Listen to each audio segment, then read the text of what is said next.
In the heart of the desert, a lone cowboy frees an Apache girl from her chains.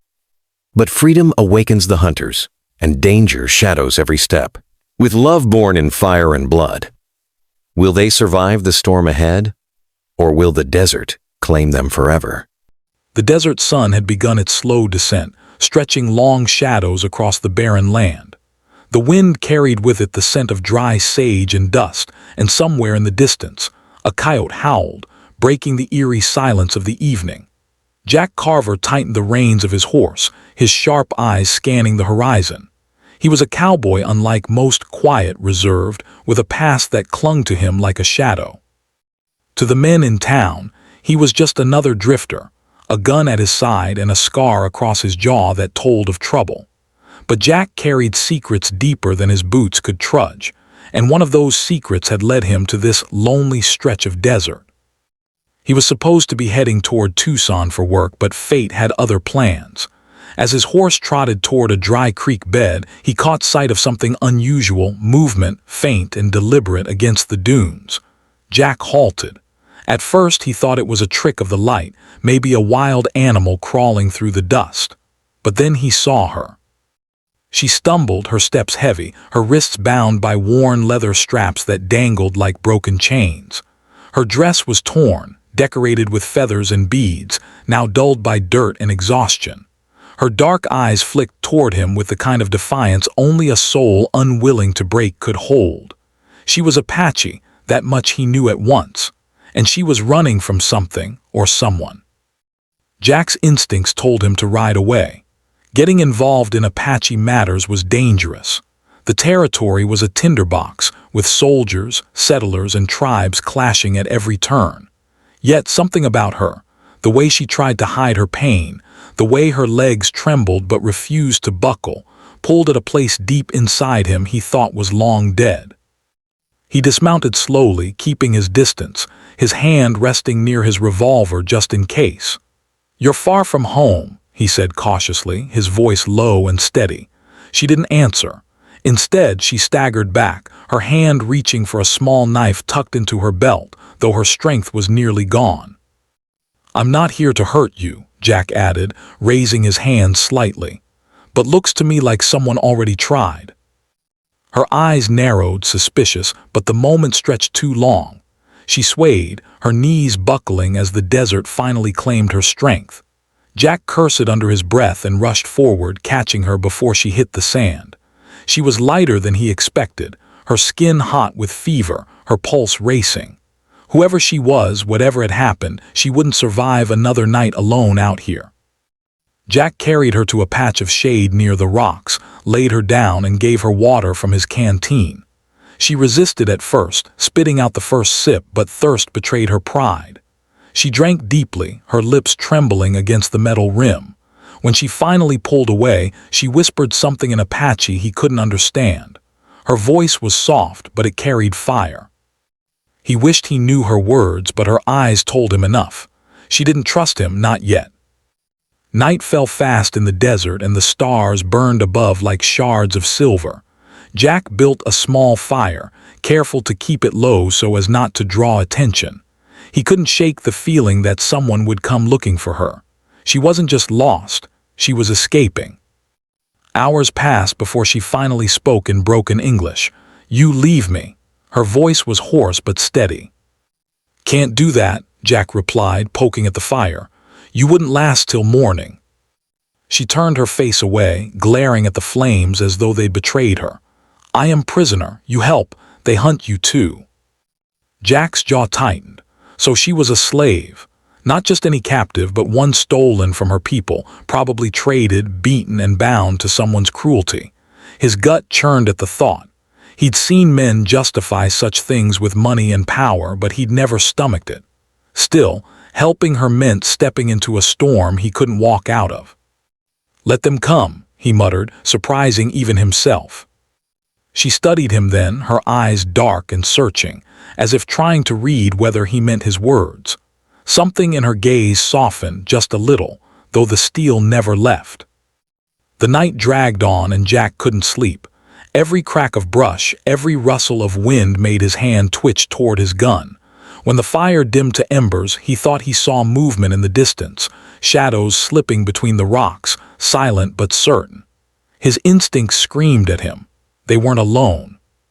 He leaned close to the girl, his voice barely above a whisper. "We've got company."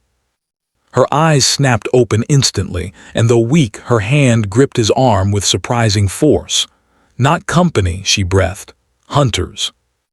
Jack's heart kicked hard against his ribs.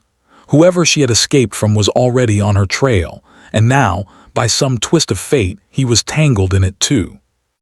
The canyon was quiet at dawn, but Jack knew better than to trust the silence.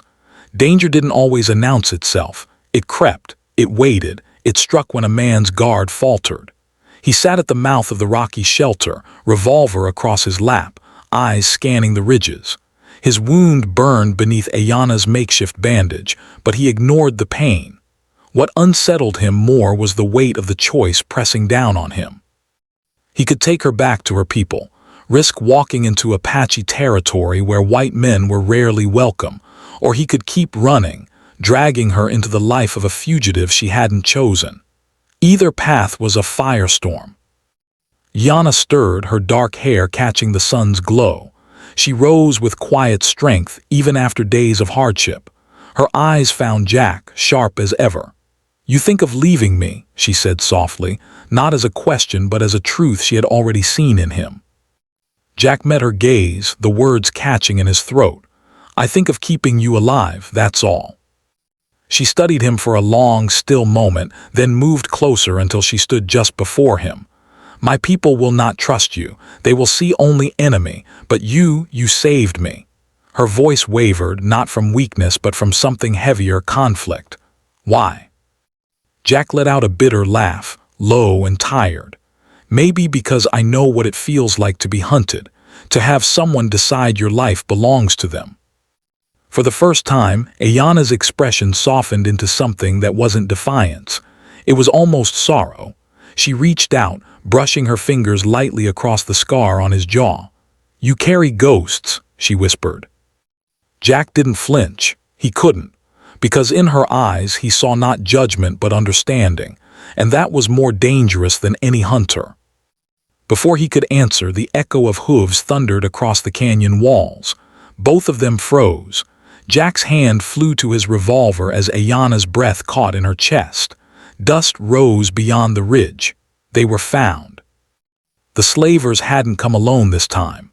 6 riders appeared, rifles glinting, faces twisted with determination.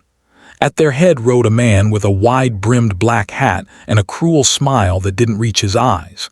He was older, but his presence made the others seem like shadows to his storm. "Well, well," the man called out, his voice carrying across the canyon.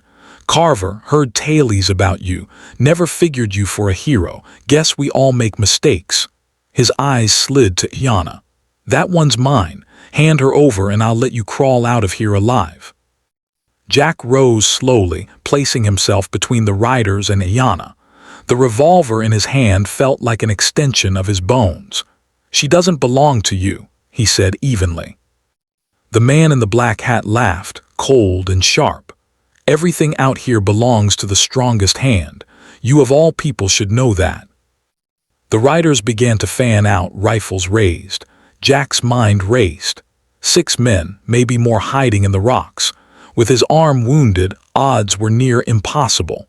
But something in Ayana's stance told him retreat wasn't an option. She stepped forward suddenly, her voice rising in Apache, a fierce call that rang through the canyon like a battle cry. Jack didn't understand the words, but their meaning was clear. She would not go back in chains. The black hat leader sneered. "Stubborn little thing, break her spirit once and she'll learn." Jack's trigger finger tightened. "You'll never touch her again." The world snapped into chaos. Gunfire erupted, echoing like thunder. Jack dropped to one knee, firing fast, each shot calculated, each movement driven by sheer will. One rider fell, clutching his chest. Another's rifle clattered to the ground as a bullet ripped through his shoulder. But the numbers pressed hard, bullets sparking off stone, dirt kicking around them. Yana didn't cower. She snatched up the fallen rifle of the first man Jack had dropped and fired with deadly precision. The crack of her shot dropped a third rider from his horse, the animal screaming as it bolted. She moved with the fury of someone reclaiming what had been stolen, and for a moment Jack almost forgot she had been half dead the night before. But the leader, he was different, calm, deliberate. While his men fell, his rifle never wavered. He fired, the shot grazing Jack's shoulder, spinning him back against the rock. Pain blinded him, but he forced himself upright. Blood ran hot down his arm. Through the haze, Jack saw the leader dismount, drawing a long knife, eyes locked on Iana. She aimed, but the rifle jammed with a dry click. Her eyes widened as the man closed in. Jack pushed himself forward, his legs heavy, vision dimming. The distance between them felt like miles, but his revolver was steady in his hand. He aimed, ignoring the fire tearing through his body. The Black Hat leader sneered, knife raised high. "End of the line, girl." Jack's gun roared. The shot struck true. The man staggered, shock flashing across his face before he crumpled into the sand. Silence fell, heavy and absolute. The last of the riders fled, spurred by fear more than loyalty. Dust hung in the air like smoke after a fire. Jack swayed on his feet, his revolver slipping from his hand. Iana rushed to him, catching his weight against her. "No," she whispered fiercely, her hands pressing against his wounds. "Do not leave me now, not after this." Her voice was fire, pulling him back from the edge. Jack's breath came ragged, but he forced a smile. "Guess we're even now." Tears shimmered in her eyes, though she blinked them away with pride. "No, you gave me freedom, I cannot repay that." She held him tighter, her forehead against his. "But I can promise, you will not fight alone again." In the distance, the desert stretched endless, cruel and beautiful. The storm wasn't over. Jack knew the world wouldn't forgive a cowboy and an Apache woman daring to stand together. But in that moment, in the blood-soaked dawn, none of it mattered. They had fought, they had survived, and something unbreakable had been forged in fire and gunpowder. And as the sun climbed higher, painting them in gold, Jack realized what terrified him most wasn't the battles ahead. It was how much he needed her by his side to face them.